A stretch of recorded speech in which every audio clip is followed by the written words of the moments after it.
السلام علیکم ورحمۃ اللہ وبرکاتہ۔ جی سامعین، میں ہوں آپ کی میزبان مس ساجدہ متین، اور آج میں آپ کو سورۃ البقرہ کے جو اہم مضامین اور اہم نکات ہیں ان کے بارے میں لیکچر دوں گی۔ آج کا جو میرا لیکچر ہے یہ لیکچر نمبر 4 ہے اور یہ ویری امپورٹنٹ ہے۔ سورۃ البقرہ کا مرکزی مضمون ہدایت ہے۔ یہ آپ کو شارٹ کویسچن بھی آ سکتا ہے، بلکہ اس بک میں دیا بھی ہوا ہے کہ سورۃ البقرہ کا مرکزی مضمون کیا ہے، تو ہم نے اس کا آنسر دینا ہے کہ اس کا مرکزی مضمون ہدایت ہے۔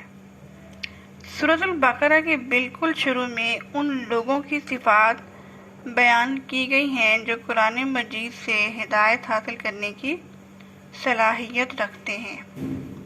یہ بھی سوال ہم کر سکتے ہیں کہ سورۃ البقرہ کے شروع میں کن لوگوں کی صفات بیان کی گئی ہیں، ٹھیک ہے؟ اس صورت میں واضح کیا گیا ہے کہ جس طرح پہلے اللہ تعالیٰ انسانوں کی ہدایت کے لیے انبیاء کرام کے ذریعے سے کتابیں بھیجتا رہا ہے، اسی طرح اس نے حضرت محمد رسول اللہ صلی اللہ علیہ وآلہ وسلم کو بھی قرآن مجید کے ساتھ مبعوث فرمایا ہے۔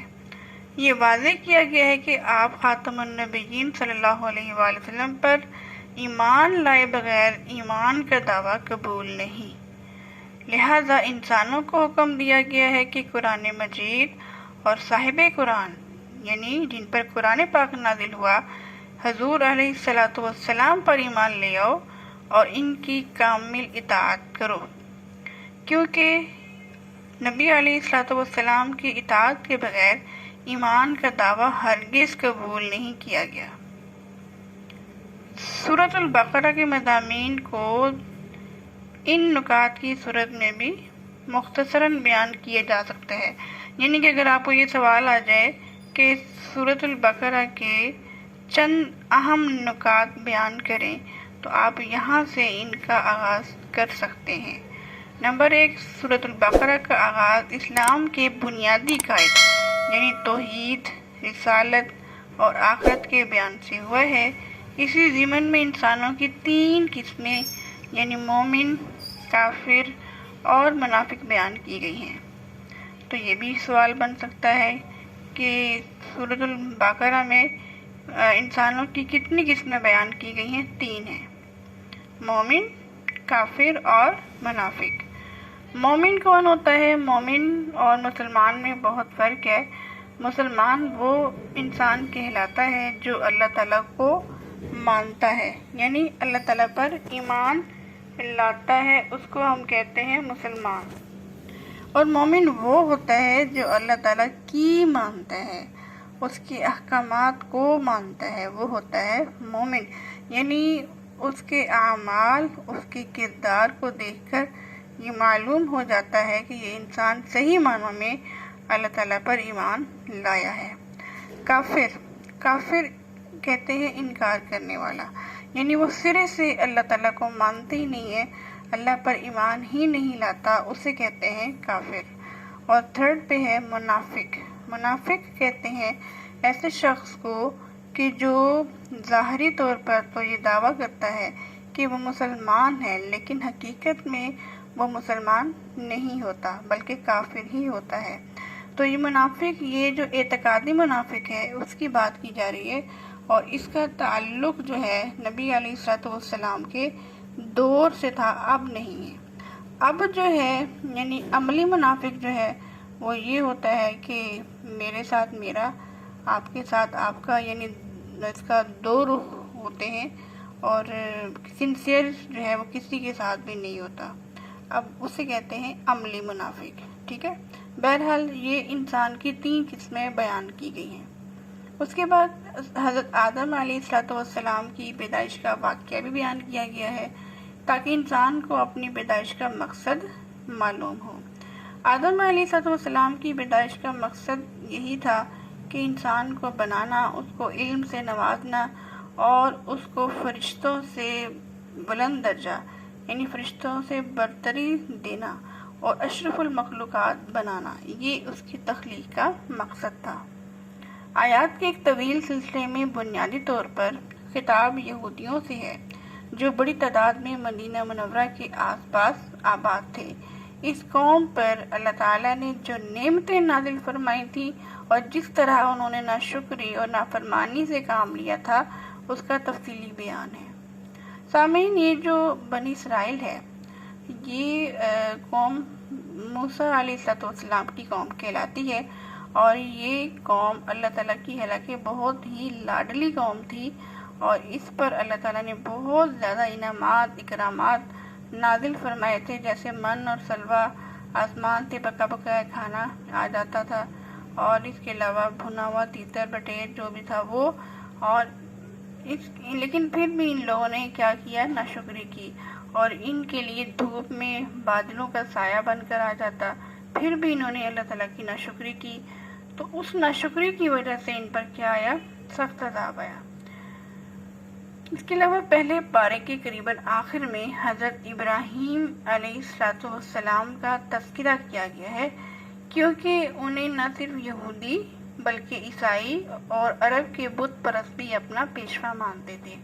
پیشوا کا مطلب ہوتا ہے امام، ایسا شخص جس کو فالو کیا جائے، جس کی بات کو مانا جائے، اس کو پیشوا کہتے ہیں۔ یعنی حضرت ابراہیم علیہ السلام کو اسی لیے جد امجد بھی کہا جاتا ہے، اور یہ کہ ہر فرقے کا آدمی انہیں اپنا پیشوا مانتا تھا۔ ان سب کو یاد دلایا گیا ہے کہ وہ خالص توحید کے قائل تھے، انہوں نے کبھی کسی قسم کی شرک کو گوارا نہیں کیا۔ اسی ضمن میں بیت اللہ کی تعمیر اور اسے قبلہ بنانے کا موضوع بھی سورہ بقرہ میں بیان ہوا ہے۔ آپ سب جانتے ہیں کہ بیت اللہ کی تعمیر جو ہے، اس کا نقشہ حضرت جبرائیل علیہ السلام نے بے شک بنایا تھا، اور اس کے بعد پھر اس کو جو صحیح طریقے سے تعمیر کیا گیا، چونکہ یہ طوفان نوح میں ایک دفعہ بالکل تباہ ہو گیا تھا، پھر جب نئے سرے سے اس کی جو ہے بنیاد ڈالی گئی اور بنایا گیا، وہ حضرت ابراہیم علیہ السلام اور ان کے بیٹے حضرت اسماعیل علیہ السلام نے مل کر بنایا تھا۔ اور یہ جو ہم حرم میں دیکھتے ہیں مقام ابراہیم، وہ مقام ابراہیم کے اندر وہ پتھر نصب ہے جو جنت سے آیا تھا، اور ابراہیم علیہ السلام اس پر کھڑے ہو کر بیت اللہ کی تعمیر کیا کرتے تھے، اور وہ پتھر جو تھا وہ لفٹ کا کام دیا کرتا تھا، یعنی جب آپ نے اوپر چڑھنا ہوتا وہ پتھر آپ کو اوپر لے جاتا، جب آپ نے نیچے آنا ہوتا تو پتھر آپ کو نیچے لے آتا۔ ابھی بھی جب وہاں پر دیکھیں غور سے تو اس پتھر میں حضرت ابراہیم علیہ السلام کے جو پاؤں کے نشانات ہیں وہ ہمیں نظر آتے ہیں۔ اچھا جی، اس کے علاوہ مسلمانوں کی انفرادی اور اجتماعی زندگی سے متعلق بہت سے احکامات بیان کیے گئے ہیں، جیسے حرمت سود ہے، طلاق کے احکامات ہیں، اور اس کے علاوہ جو ہے مال خرچ کرنے کے احکامات ہیں، اور عبادات سے لے کر معاشرت، خاندانی امور اور حکمرانی سے متعلق بہت سے مسائل بیان کیے گئے ہیں۔ تو یہ بھی سوال آ سکتا ہے کہ سورہ بقرہ میں کس قسم کے مضامین یا کس قسم کے مسائل کو بیان کیا گیا ہے۔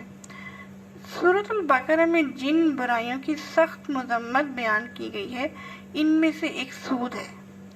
سورۃ البقرہ میں سود کو اللہ تعالیٰ اور حضرت محمد رسول اللہ صلی اللہ علیہ وآلہ وسلم کے خلاف جنگ قرار دیا گیا ہے، یعنی جو انسان سود کا معاملہ کرتا ہے، سود کا لین دین کرتا ہے، وہ ایسے ہے گویا کہ وہ اللہ اور اس کے رسول کے ساتھ اعلان جنگ کرتا ہے کہ نہیں، میں نے یہ کام کرنا ہے، اور جو اللہ اور اس کے رسول کے ساتھ جنگ کرتا ہے وہ کبھی بھی کامیاب نہیں ہو سکتا۔